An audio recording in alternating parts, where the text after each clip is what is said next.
नमस्कार दोस्तों, मैं दिनेश परियार और आज बात करने वाले हैं सिंधु सभ्यता का आर्थिक जीवन। दोस्तों, हमने पिछले अध्याय के अंदर सिंधु सभ्यता का जो सामाजिक जीवन है इनके बारे में अध्ययन किया था और आज देखते हैं आर्थिक जीवन। तो दोस्तों, जो सिंधु सभ्यता का जो मुख्य व्यवसाय था ये कृषि के बाद पशुपालन था। सिंधु समाज पूर्ण रूप से कृषि पर आधारित था, लेकिन अगर हम व्यवसाय की बात करते हैं तो पशुपालन सिंधु समाज की अर्थव्यवस्था कृषि, पशुपालन, आंतरिक व्यापार और विदेशी व्यापार पर निर्भर थी। सिंधु सभ्यता के जो लोग थे वो गेहूं, जौ, कपास, मटर, अनाज, खजूर की खेती करते थे, जिसमें मुख्य खाद्यान्न की फसल के बारे में अगर बात करते हैं तो गेहूं और जौ ये मुख्य खाद्यान्न फसल थी। लेकिन सिंधु सभ्यता के लोग रागी से अपरिचित थे, तो हमें ध्यान रखना है कि सिंधु सभ्यता के जो लोग थे वो रागी से अपरिचित थे।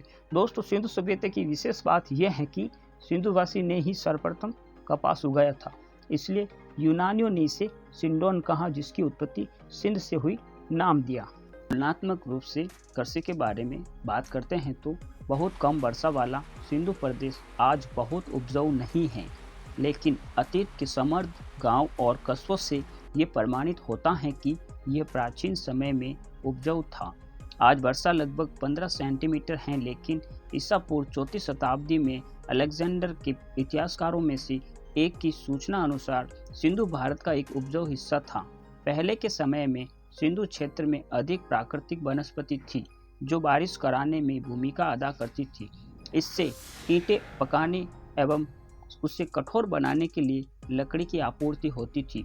कृषि के विस्तार और बड़े पैमाने पर चारागाह और ईंधन की आपूर्ति से समय के साथ प्राकृतिक वनस्पति नष्ट हो गई। क्षेत्र की उर्वरता का इससे भी अधिक महत्वपूर्ण कारण सिंधु नदी का वार्षिक जलमग्न होना था, जो कि हिमालय की सबसे लंबी नदी है। सुरक्षा के लिए ईंटों से बनी दीवारों से संकेत मिलता है कि बाढ़ एक वार्षिक घटना थी।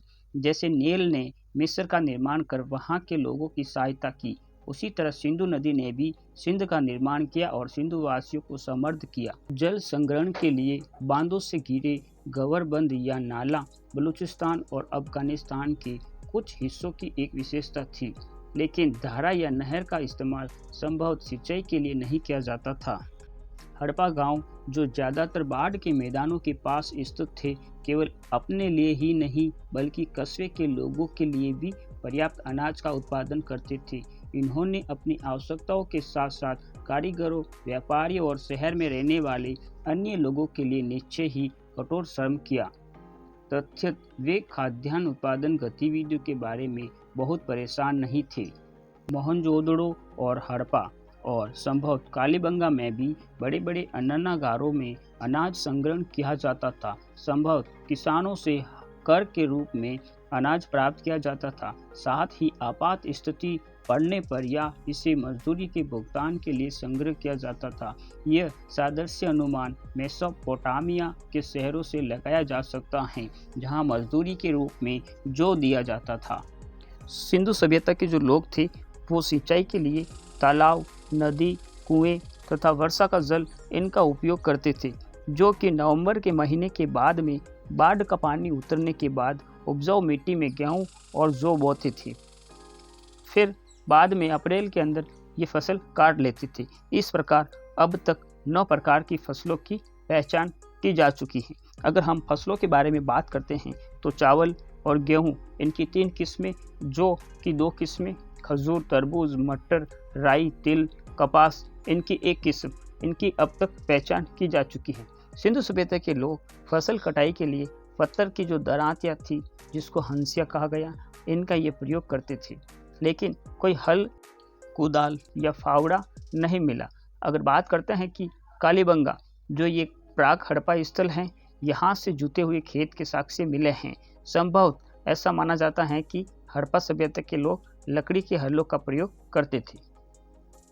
हम जानते हैं कि कृषि के पश्चात जो प्रमुख व्यवसाय था वो पशुपालन था, और पशुपालन के अंदर यहाँ के लोग बैल, ऊंट, भैंस, गधे, बकरी, सुअर, हाथी, कुत्ता, बिल्ली इन सभी को ये पालते थे।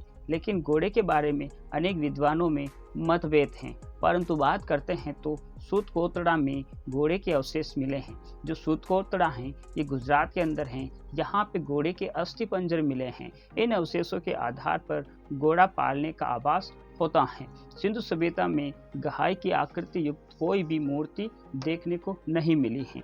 टेराकोटा की घोड़े की मण मूर्तियाँ मोहनजोदड़ो की ऊपरी सतह से देखने को मिली हैं और लोथल से भी टेराकोटा की मूर्ति मिली है। घोड़े के दांत के बारे में अगर हम बात करते हैं तो बलूचिस्तान वहाँ पे जो एक स्थल है राना गुंडई से उनके वहाँ निम्न स्तरीय धरातल से घोड़े के दांत देखने को मिलते हैं। सिंधु सभ्यता के अंदर वहाँ पे जो कुबड़दार बैलों का विशेष महत्व था। दोस्तों अगर हम बात करते हैं सिंधु सभ्यता के व्यवसाय के बारे में तो वहाँ पे कुंभकारी, धातु व्यवसाय, वस्त्र निर्माण, पत्थर, शिल्प, बढ़ईगिरी ये सभी महत्वपूर्ण व्यवसाय थे। बढ़ईगिरी का समाज में विशेष स्थान था। हमने पहले बात की थी सिंधु सभ्यता के अंदर कृषि के बारे में, तो अब देखते हैं कि कृषि से संबंधित महत्वपूर्ण अवशेषों के बारे में। दोस्तों जो बनावली स्थल था वहाँ से जो तिल, सरसों और टेराकोटा का हल देखने को मिलता है। लोथल और रंगपुर से चावल की भूसी मिली है और बाजरे के दाने मिले हैं। हड़प्पा से बात करते हैं तो गेहूं व जौ के दाने देखने को मिलते हैं और कालीबंगा से सरसों का महत्वपूर्ण अवशेष मिले हैं। दोस्तों सिंधु सभ्यता के जो महत्वपूर्ण व्यापार हैं, अगले अध्याय के अंदर व्यापार के बारे में विशेष तौर पे हम बात करने वाले हैं, क्योंकि बहुत ही महत्वपूर्ण था अर्थव्यवस्था में व्यापार। तो दोस्तों हम अगले नेक्स्ट अध्याय के अंदर पढ़ेंगे। आपको ये वीडियो अच्छा लगा तो हमारे इस चैनल को सब्सक्राइब ज़रूर करना। धन्यवाद।